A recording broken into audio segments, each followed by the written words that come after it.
আব্বু জোহরের আজান হয়ে গেল, আপনি কি নামাজ পড়তে যাবেন না? যদি আপনি বলেন না বাবা আমি নামাজ পড়তে যাব না, তাহলে এখানে আপনার মান সম্মানের ব্যাপার আছে।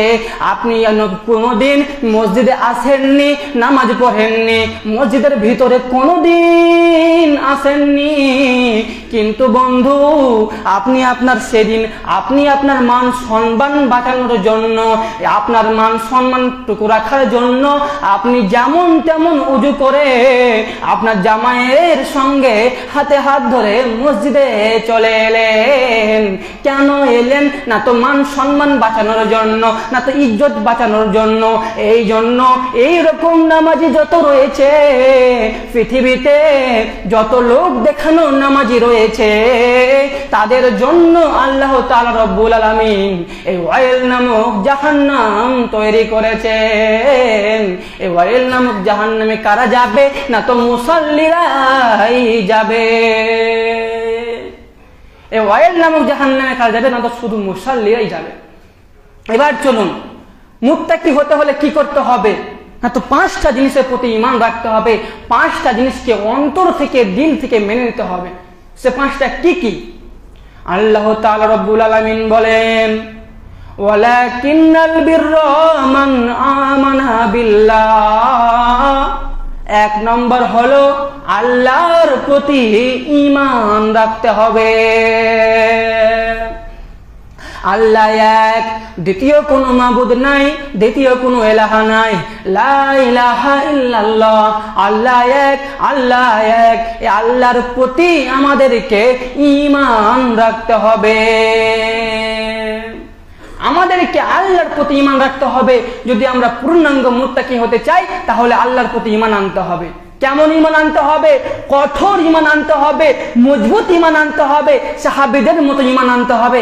আমাদের ঈমান আর সাহাবীদের ঈমানের মধ্যে অনেক ডিফারেন্স রয়েছে, অনেক পার্থক্য রয়েছে।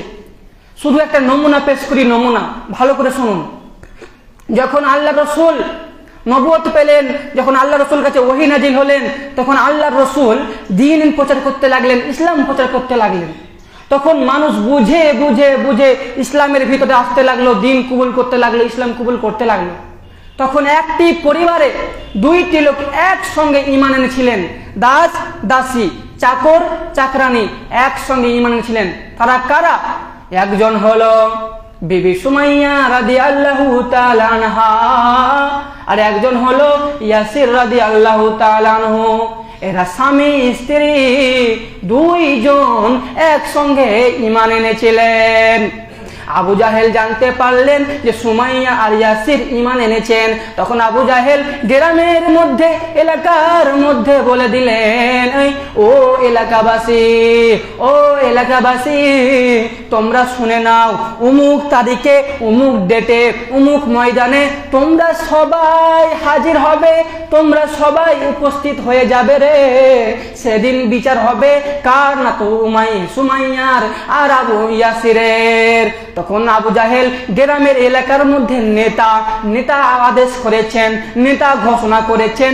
তার মানে প্রত্যেকটা মানুষকে যেতে হবে। যেই ডেটে দেওয়ার কথা ছিল সেই দিন সবাই হাজির হয়ে গেছে।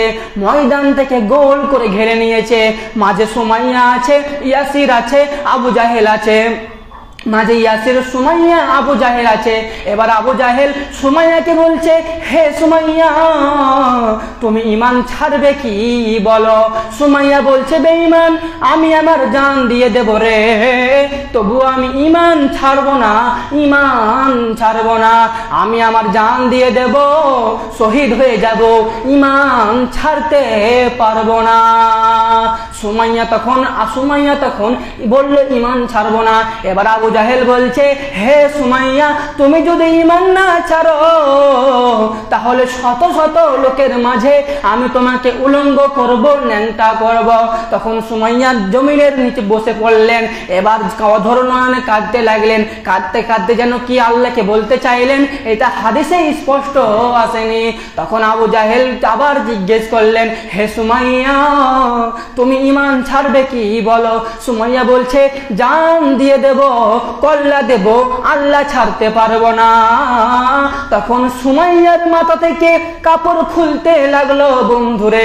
কাপড় খুলতে খুলতে খুলতে খুলতে সুমাইয়াকে ল্যাংটা করে দিল, উলঙ্গ করে দিল। সুমাইয়ার তখন সুমাইয়ার মাথায় আঘাত করলো না, সুমাইয়ার পিঠে মারলো না, সুমাইয়ার গালে মারলো না, সুমাইয়ার বুকে মারলো না। আবু জাহেল একটা বল্লম নিয়ে সুমাইয়ার লজ্জা স্থানে মারলো। লজ্জা স্থানে সুমাইয়া লজ্জা স্থানে বল্লমটা মেরে দিল।